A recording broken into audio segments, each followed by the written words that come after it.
Hello everyone, this is Neha and welcome back to my channel. कैसे हैं आप सब? आई होप आप बहुत बढ़िया होंगे। स्वागत है आपका आपके अपने चैनल स्टडी परचम में। आज हम ईवीएस के कुछ नए क्वेश्चंस को सॉल्व करेंगे जो कि प्रीवियस ईयर क्वेश्चन से लिए हुए हैं, और ये क्वेश्चन जो है वो आपको बहुत ज़्यादा हेल्प करेगा जो सीटेट जुलाई 2024 में आपका एग्ज़ाम होने वाला है उसके लिए।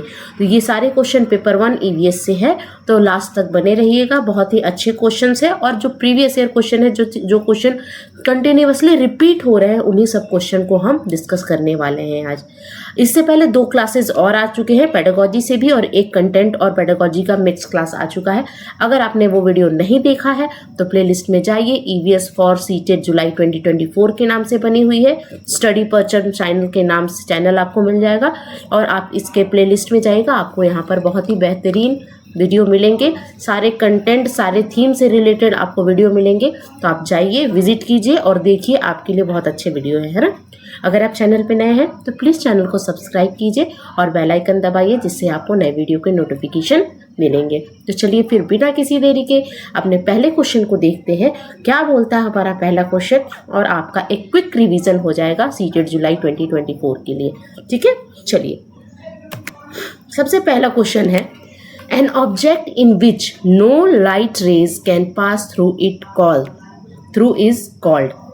यानी ऐसा ऑब्जेक्ट जिससे कोई भी लाइट पास नहीं करता है ना, कोई भी लाइट पास नहीं करे। और जब कोई भी लाइट पास नहीं करेगा तो उस ऑब्जेक्ट का क्या बन जाएगा? शैडो बन जाता है। मान लीजिए कि कोई ऐसा ऑब्जेक्ट है, मान लीजिए ये पैसेज ऑफ लाइट है ना, लाइट रे आ रही है, और इस लाइट रे को बीच में ही रोकने का काम करता है वो ऑब्जेक्ट।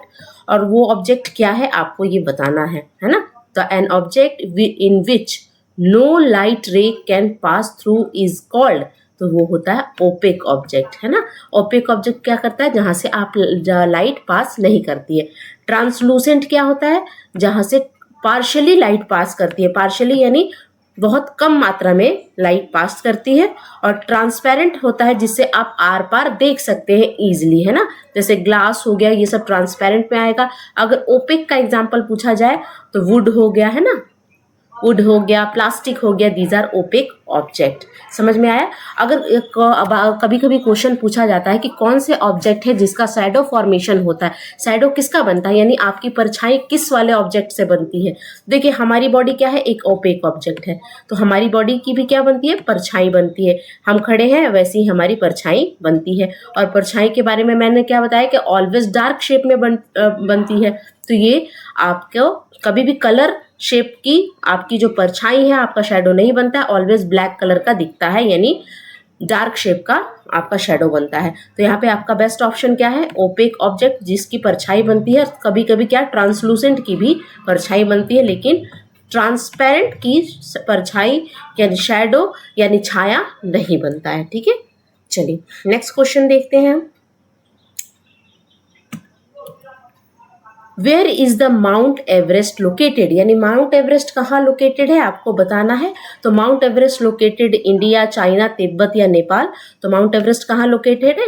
नेपाल में लोकेटेड है। और नेपाल क्या है? इंडिया की नेबरिंग कंट्री है। जैसे अगर आप इंडिया का मैप ड्रॉ करोगे तो इंडिया का देखिए हिमालय जो रेंज है वो इंडिया के अंदर आता है, लेकिन जो माउंट एवरेस्ट है जिसको हम highest peak of the world कहते हैं, 8848 किलोमीटर उसकी हाइट है। अगर माउंट एवरेस्ट की हाइट पूछी जाए तो 8848 मीटर तो उसकी हाइट है। कभी कभी अप्रॉक्स में 8900 के भी मीटर दे दिया जाता है। तो दोनों में से कोई भी एक देगा ऑप्शन में, तो आप टिक कर लीजिएगा।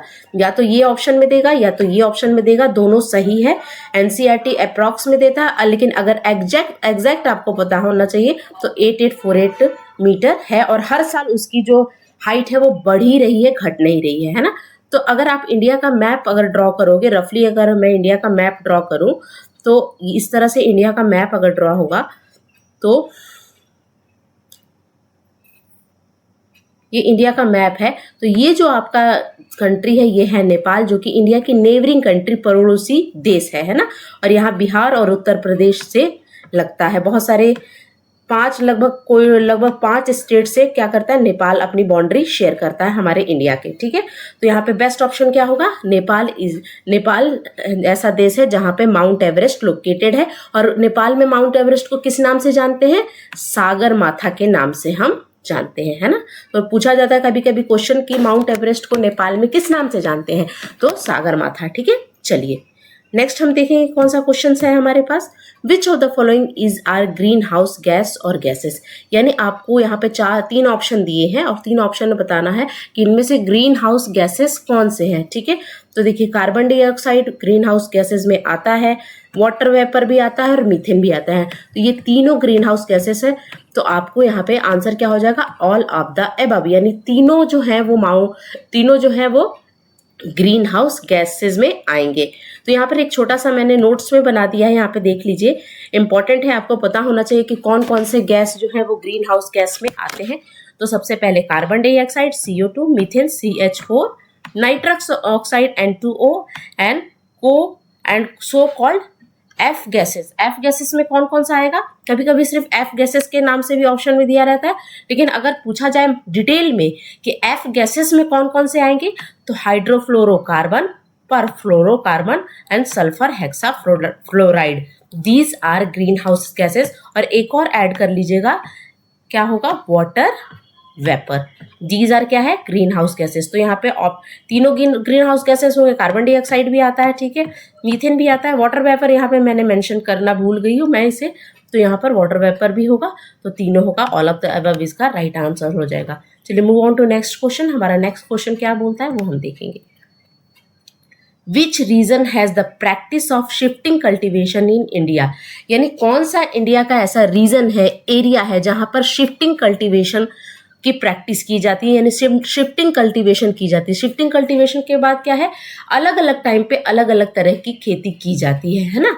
तो हमने एक बहुत ही इंपॉर्टेंट टाइप की खेती के बारे में हमने पढ़ा है, एनसीईआरटी में क्या पढ़ा है, झूम फार्मिंग। झूम फार्मिंग कहाँ होती है, मिजोरम में, हमारे मतलब होती तो है नॉर्थ ईस्ट स्टेट में, नॉर्थ ईस्ट स्टेट जो कि इंडिया के नॉर्थ और ईस्ट रीजन में पाए जाते हैं। इंडिया का मैप फिर से हम ड्रॉ करेंगे और हमें पता होना चाहिए कि नॉर्थ ईस्ट स्टेट कौन कौन से हैं, ठीक है।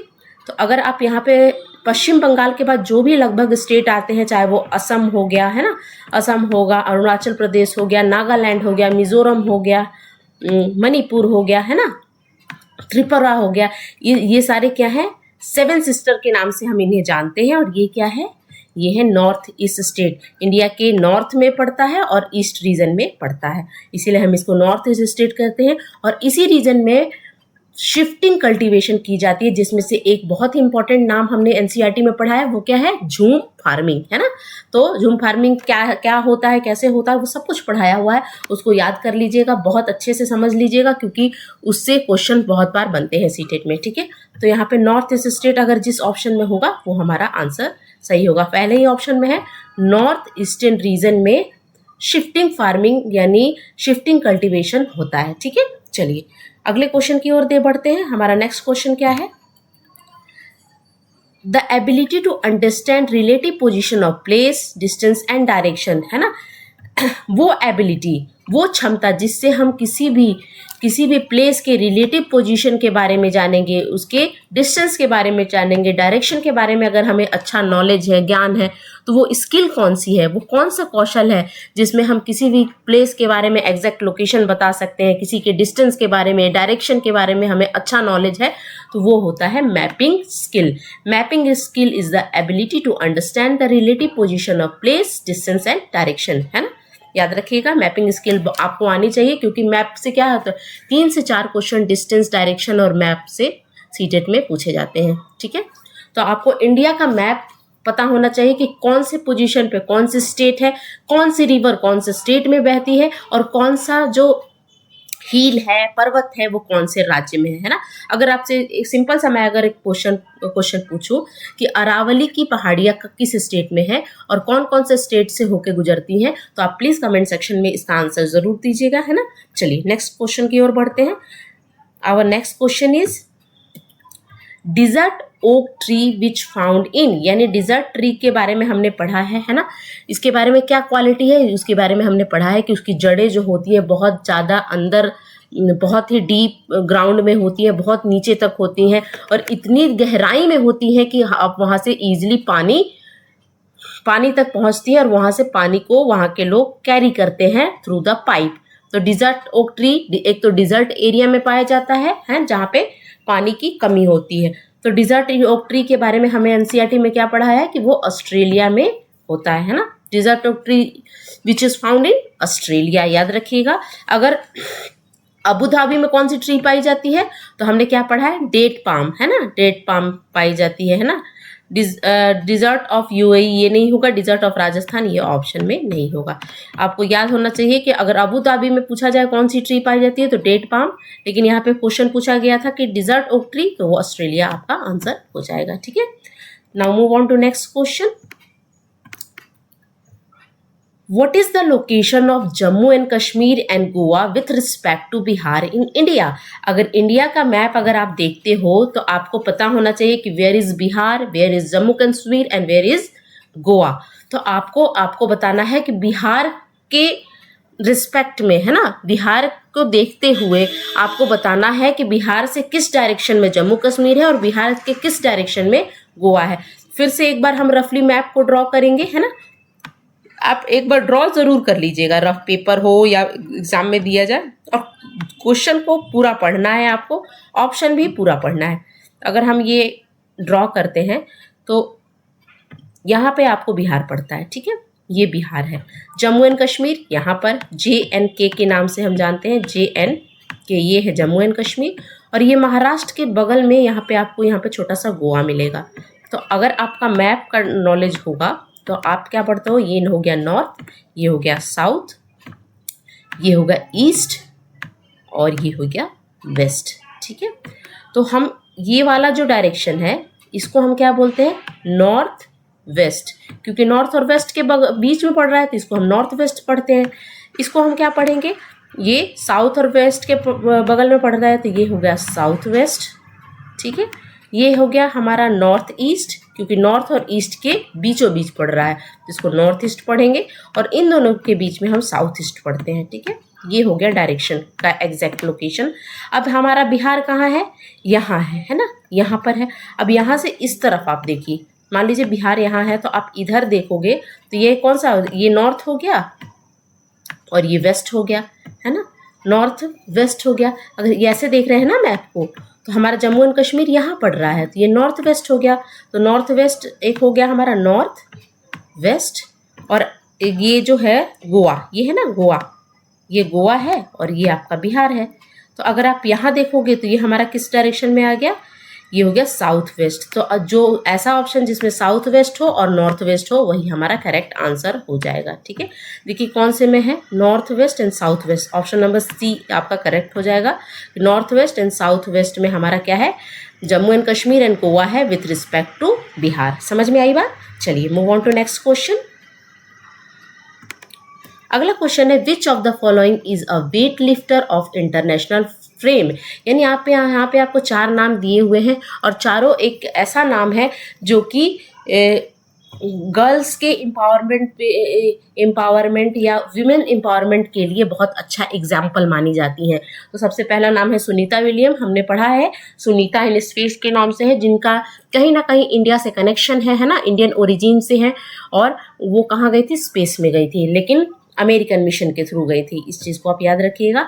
सुनीता विलियम। विजेंद्री पाल आपको पता है कौन है, पहली माउंटेनियर है ना, पहली भारतीय महिला माउंटेनियर है जो कि माउंट एवरेस्ट में इन्होंने फतह प्राप्त की थी, है ना, इंडिया से पहली महिला है। और विश्व में पूछा जाए तो कितने नंबर पे आती है, 5वें नंबर पे। ठीक है, अगला है सूर्यमणि, हमने पढ़ा है हुज फॉरेस्ट के नाम से एक चैप्टर है, उसमें सूर्यमणि की कहानी है, जिन्होंने फॉरेस्ट के कंजर्वेशन पे बहुत अच्छा काम किया, उनका है, जो कि झारखंड राज्य से बिलोंग करती हैं। ये सब चीज़ चैप्टर में बताया गया है।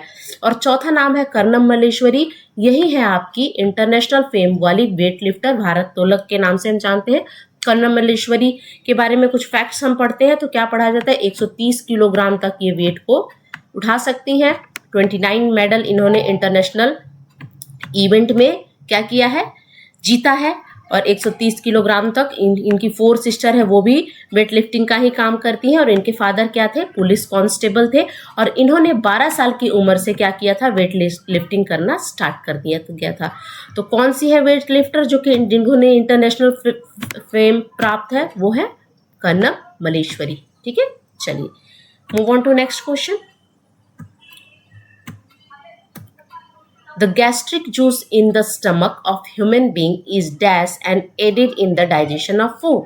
अब हमारा स्टमक है, आपको पता है कि डाइजेशन का प्रोसेस स्टार्ट हो जाता है आपके माउथ से। वहाँ पे सेलेब्री एमाइलेज एंजाइम है जो कि फूड के साथ मिलता है। उसके बाद फूड पाइप के थ्रू कहाँ आता है, हमारे स्टमक में आता है, हमारे पेट में आता है। ठीक है, तो स्टमक में एक जूस होता है जिसको हम गैस्ट्रिक जूस के नाम से जानते हैं। स्टमक में होता है एक ऑक्जेंटिक सेल। अगर मैं थोड़ा ज़्यादा डिटेल में जाऊँ तो ऑक्जेंटिक सेल होता है। ऑक्जेंटिक सेल से आपको गैस्ट्रिक जूस निकलता है जो कि आपके डाइजेशन में हेल्प करता है। तो यहाँ पे पूछा जा रहा है कि जो गैस्ट्रिक जूस है वो का नेचर क्या है, कैसा है वो, क्या वो अल्कलाइन है यानी बेसिक नेचर का है। एम्फोट्रिक का मतलब होता है एसिड और एसिड प्लस बेस, यानी दोनों के बीच का यानी दोनों के मिक्सचर का। एम्फोट्रिक का मतलब याद रखिएगा एसिड प्लस बेस है ना। न्यूट्रल यानी कुछ भी नहीं है, ना एसिड है ना बेस है। और एसिडिक का आपको पता है अम्लीय है ना। तो आपको बताना है कि जो गैस्ट्रिक जूस है हमारे स्टमक में उसका नेचर कैसा है, तो वो होता है एसिडिक इन नेचर है ना। एसिडिक इन नेचर हमारे स्टमक में कौन सा होता है, एक्सियल रिलीज होता है जिसको हम क्या बोलते हैं, हाइड्रोक्लोरिक एसिड, जो कि एसिडिक नेचर का होता है और उसी को हम गैस्ट्रिक जूस के नाम से जानते हैं। ठीक है ना, तो option D is the correct answer of this question. Now move on to next question जो कि आज का हमारा लास्ट क्वेश्चन है। इसी तरह 10-12 क्वेश्चन की आपकी क्विक रिवीजन की एक सीरीज टाइप की आएगी जिससे आपका पूरा ईवीएस का बहुत ही अच्छा रिवीजन हो जाएगा। ठीक है, चलिए नेक्स्ट क्वेश्चन हम देखते हैं। नेक्स्ट क्वेश्चन है which of the following is a group of root, यानी आपको बताना है कि इनमें से जो ग्रुप वाइज 3-3 का ग्रुप बना हुआ है इसमें से आपको बताना है कि तीनों रूट होना चाहिए है ना। कभी कभी क्वेश्चन पूछा जाता है कि कौन सा ग्रुप जो है वो स्टेम है, तो आपको पता होना चाहिए कि स्टेम की ग्रुप कौन कौन सी है, यानी कौन कौन से ऐसे प्लांट है, प्लांट का पार्ट है जो कि स्टेम है, कौन कौन से प्लांट का पार्ट सिर्फ रूट है, तो आपको ये पता होना चाहिए। ठीक है ना, जिसको हम खाते हैं। अब जैसे हम लोग बहुत कम लोगों को पता होगा कि जो पोटैटो होता है वो स्टेम है, अनियन होता है वो स्टेम है, लेकिन सबको क्या लगता है कि ये तो जमीन के अंदर से निकलता है। तो जमीन के अंदर से निकलने वाली हर चीज रूट नहीं होती। जैसे हम बोलते हैं ना कि हर चमकने वाली चीज सोना नहीं होती, जस्ट उसी तरह है। ठीक है, तो देखिए सबसे पहले है कि हमें क्या देखना था कि आपको ग्रुप ऑफ रूट यहाँ पे खोजना है। बीट रूट है, ठीक है, तो यहाँ पर रूट मिल गया। पोटैटो क्या है, हमारा स्टेम है, कट गया। जिंजर क्या है, जिंजर किसको बोलते हैं हम, जिंजर बोलते हैं अदरक को, तो अदरक हमारा स्टेम है। ठीक है, अब यहाँ पे कैरेट रूट है, सही है। टर्मरिक रूट है, सही है। जिंजर स्टेम है, ये कट गया ऑप्शन। स्वीट पोटैटो रूट है, रेडिश रूट है, टर्मरिक स्वीट पोटैटो स्टेम है, रेडिश और टर्मरिक। और यहाँ पे है कैरेट, बीटरूट और रेडिश है ना। तो देखिए बीटरूट रूट है, रेडिश भी रूट है और कैरेट भी रूट है। यहाँ पर स्वीट पोटैटो जो है वो स्टेम है आपका, टर्मरिक जो है वो रूट है, ये टर्मरिक रूट है, रेडिश रूट है। तो आपको क्या खोजना था, आपको खोजना था कौन सा रूट है, तो ऑप्शन नंबर 4 कैरेट, बीटरूट और रेडिश, दीज आर रूट है। इसको हम रूट के नाम से जानते हैं। एक क्वेश्चन पूछा जाता है ग्रुप ऑफ स्टेम, तो स्टेम में ज्यादातर क्या पूछा जाता है, स्टेम का ग्रुप अगर पूछा जाए तो आपको देना है पोटैटो होगा, ठीक है, पोटैटो यानी आलू, अनियन यानी प्याज और जिंजर यानी अदरक, ये तीनों क्या है, ग्रुप ऑफ स्टेम है। ठीक है, तो आज ये थे आज के कुछ क्वेश्चन जो कि प्रीवियस ईयर क्वेश्चन से लिए हुए थे। अगर आपको वीडियो अच्छा लगा है तो प्लीज़ लाइक कीजिएगा, शेयर कीजिएगा और सबसे इम्पॉर्टेंट बात, चैनल को सब्सक्राइब कीजिए। बहुत ही अच्छे और बेहतरीन वीडियो मिलेंगे। बहुत जल्दी साइंस पर मैं काम कर रही हूँ, आपके साइंस के बहुत अच्छे कंटेंट मिलने वाले हैं अगर आप पेपर 2 की तैयारी कर रहे हैं। ठीक है, तो चलिए इसी तरह हम पेपर 2 की भी तैयारी करेंगे नेक्स्ट जब सीटेट आएगा है ना साइंस का, और हम इसी तरह प्रीवियस ईयर क्वेश्चन और क्वेश्चन एमसीक्यू के थ्रू पूरे साइंस को हम पढ़ जाएंगे है ना। तो चलिए फिर वीडियो को यहीं पर एंड करते हैं। अगर आपको वीडियो अच्छा लगे तो फिर से मैं बोल रही हूँ लाइक शेयर एंड सब्सक्राइब करते रहिएगा। मिलती हूँ नेक्स्ट वीडियो में, तब तक के लिए thank you so much for watching, bye.